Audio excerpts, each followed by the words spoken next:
Does your dog pee all over when you or a guest pets him? If so, stay tuned for today's behavior chat.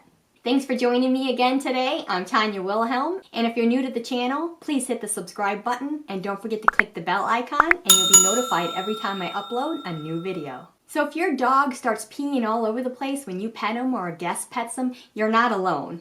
We commonly refer to this as submissive or excited urination. When puppies are teeny tiny little things, their moms lick their areas in order to get them to pee and poop. So we can consider when a dog pees when they're happy or they're excited or meeting new people, that the dog's trying to tell us that, oh, I mean no harm, please don't hurt me, I'm just a little wee little puppy that needs taken care of. So the last thing that you want to do is reprimand this dog, because he's already telling you that he doesn't mean any harm. He's just a little baby.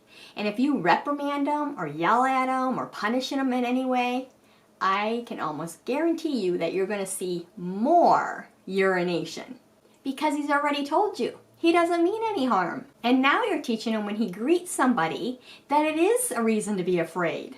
So he's going to urinate even more. So what to do? You might want to check with your veterinarian, especially if this is a new behavior, a behavior that's happening in your senior dog or your female dog that's just been spayed, because sometimes there's some other things going on that need to be addressed medically. So the first thing is, if it's you in your home environment, keep your greeting low key. And that may be where you enter the house and you ignore your dog. Don't be mean and give him a cold shoulder, but just kind of walk on through. Maybe give him a quick little smile and let things settle down. Then you can greet your dog. The same's true as if your dog's crated while you're gone. You come home and you go to your dog's crate, just smile at him so he knows you're not mad. Open the door, take him outside nice and quietly, nice and calmly. Try not to pet him too much. You're just going to try to keep that greeting as calm as possible. And if he starts to tinkle or urinate, don't worry, don't say anything. We don't want to make it worse. Another tip is, if you do come home, whether he's running free or coming out of his crate, you can do a little bit of a cookie trail. So I first try to do the ignore situation. But if that's not going well and he's still doing a lot of peeing, if my dog has free roam in the house, I'm going to have snacks in my pocket so that when I enter the house, I'm just going to start doing a little bit of a treat trail. So I'm going to ignore my puppy, ignore my dog, treat, work our way outside, or treat, and attach that leash. This gives your dog something to focus on. So instead of thinking about you and greeting and that whole thing, he's going to hopefully start thinking about, oh, there's food. And if that's successful, which generally that will be pretty successful for most dogs, as he's starting to get into that routine, you're doing this a week, 2 weeks, instead of that treat, it's treat.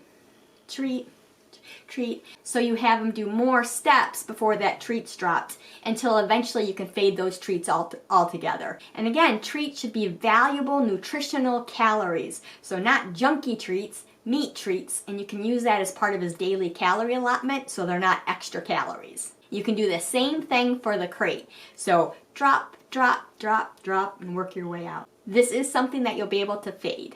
You'll save your greeting for later, after he's gone potty, after he's settled down, and then when you do your greeting, keep it low key. Hello, how are you? A little scratch. Go do something else.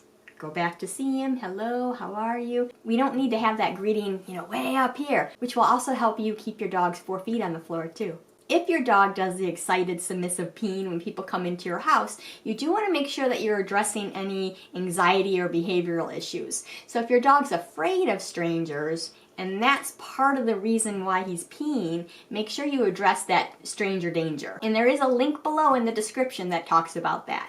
So what I like to do when people come into the house, I like to have Dexter on his harness and his leash with me so that I can coordinate any kind of greeting. So that helps keep 4 on the floor, that helps him not rush up to say hello and knock people over. It gives the people a chance to come into the house, take off their coat, say hello to me, get all that out of their systems. and I have them ignore Dexter. So they don't say hello to him, they don't pay any attention to him. Now granted, guests are guests. They might still try to talk to your dog, but that's why he's on a leash. Because if you see that your guests are going to start getting your dog too excited, you can walk away. So you can remove yourself and the dog away from those guests. When Dexter was a puppy, when guests came over, I sat on the fireplace and I gave Dexter treats for doing things like sit and down and watch and paying attention to me. So that taught him that guests aren't the exciting things, I'm the exciting thing. So again, that's another tip to help with polite greeting. Once your dog is settled and comfortable, then you can walk him up to say hello to the guests. Nice and calm, and you might still want to keep him on his leash so that you can walk up, say a quick hello, and then walk him back away. Try to have your guests be low-key. It's not always easy to do. Sometimes it can work best if you give your guest a couple of snacks and ask them to put the snack in their hand, open it up like they're feeding a horse, and let your dog go ahead and get the snack. The other option is your dog goes in, says hello to the guest, and then you say yes and lure him away and give him a treat. Again, this puts the focus on you and not your guest. Your dog wants to pay attention to you, not the guest. Once your dog's settled and seems to be fine, the peeing timeline is over, then go ahead and take off his leash. If you're not quite sure if your dog's going to be successful and you don't want the pee in the house, you have another option. You can use a dog diaper. So they have what we call belly bands for boys, and that goes over the boy part, and they have girl diapers that goes over the girl part. Now these are just the management tool to collect any urine mistakes, so I wouldn't recommend just having them on all the time. They're just for those oops kind of moments so that you can keep your house clean. Or greet outside. Greeting outside, that way if your dog does do a quick tinkle, he's outside, and then you can go inside. So remember to have patience and kindness, and remember our dogs are not doing it out of spite. As a matter of fact, they're doing it to tell us they're just little baby puppies. They mean no harm. So give them a little bit of a break, think about what's going on in their environment, and plan ahead. So if you thought this video was helpful, please hit the thumbs up, and don't forget to subscribe to the channel, and you can click the bell icon and you'll be notified every time I upload a new video. And if you want to dive deeper into your dog's behavior, training, and care, you can check out my Patreon page, the link's below. And until next time, remember to pause and enjoy life, and I'll see you in the next video. Let me tell you a story about the baddest dog there ever was. Sneaking food from the fridge, tearing up the garbage. He's a goofy old Dexter the dog. He's a bad Dexter the dog, the baddest pup that there ever was.